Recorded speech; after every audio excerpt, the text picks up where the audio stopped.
Good morning, Kate. Today we're going to be reading a couple passages that are going to be used to really tell us what your strengths are with reading. Do you like to read? I love to read. Oh, awesome. What's one of your favorite books? Pete the Cat. Oh, I love Pete the Cat. First, we're going to go ahead and start with a Dr. Seuss passage. If you wanted to go ahead and start reading it out loud whenever you were ready. Okay. Who is Dr. Seuss?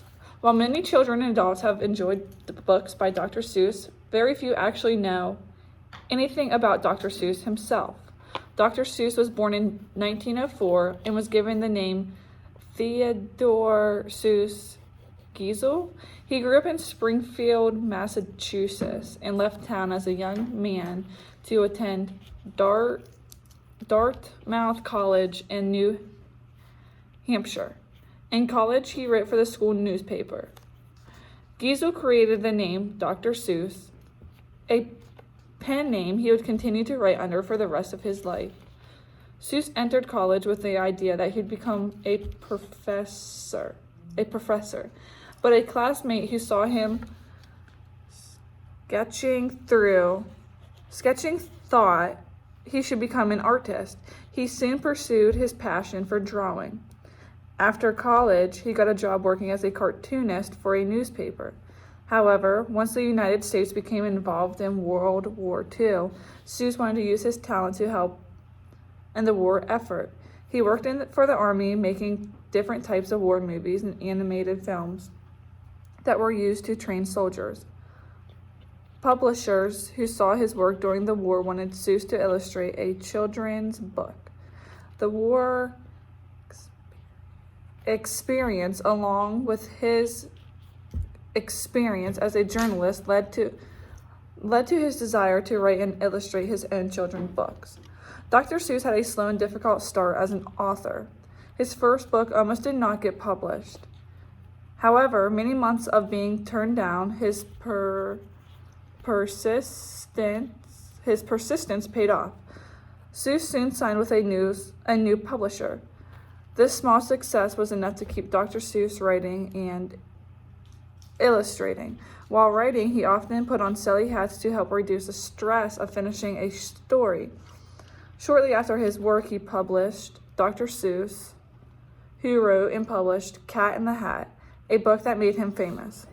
For years afterwards, Dr. Seuss continued to write and illustrate many books in his own unique style, which was very different than other authors. He won many awards for his book throughout his writing career, and many were adapted for television and movies. The name Dr. Seuss became very popular in children's literature. Though Theodore Seuss Geisel, also known as Dr. Seuss, passed away at the age of 87 in 1991, his book and illustrations continue to live. Good job. Now I'm going to take this passage, and I have a few questions to ask you about what you just read.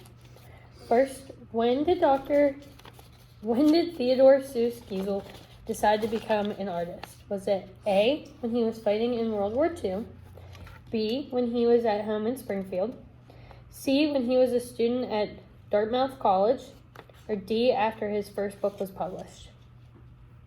A. What does the word unique mean in this passage? A, fun, B, lonely, C, different, or D, identical?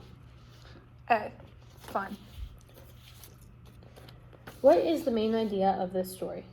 A, Dr. Seuss's life as an author and illustrator. B, Dr. Seuss's passion for newspaper writing. C, Dr. Seuss's desire to become a professor. Or D, the movies that Dr. Seuss produced. D. After the war, why did publishers want Dr. Seuss to write children's books? Was it A, because they did not like his illustrations or movies? B, because they did not want him to begin teaching? C, because they liked his animated films and war movies? Or D, because they wanted him to stay in the army? D. Number 5. Which of these events happened first? A, Dr. Seuss went to college. B, Dr. Seuss wrote The Cat in the Hat. C, World War II. Or D, Dr. Seuss got a job as a cartoonist? A. Okay. Good job. So now we're going to go ahead and take a look at another passage. Do you have a copy of the passage, The Shark Facts? Yes, I do. Okay, so for this passage, you're going to go ahead and read this one silently to yourself. Okay. Whenever you want to start, go ahead, and then just let me know whenever you're finished. Okay.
Okay, I'm done reading this. Okay, awesome. Now, we're going to repeat what we did with the first passage. I'm going to go ahead and ask you some questions about what you read.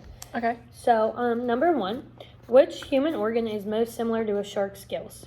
A, heart, B, lungs, C, the brain, or D, kidneys? D. Number 2, the word unique means A, unclear, B, ordinary, C, old, or D, uncommon? B. Number 3, the purpose of this passage is to A, provide general information about sharks, B, tell where sharks live, C, explain what a fish is, or D, explain why sharks are dangerous? Can you repeat A and B? Yeah. A was provide general information. Okay. Number 4, which of the following is most likely true based on the passage above? A, sharks have bones like people. B, sharks are only found in a few places around the world. C, other fish do not attack and eat sharks. Or D, other fish do not have teeth. A. And lastly, number 5, which of the following is a fact, not an opinion? A, shark skeletons are made of cartilage. B, sharks are scary. C, sharks are mean. Or D, studying sharks is interesting. A. Good job. Okay, we're all done. Okay, thank you. Yep. Is that all?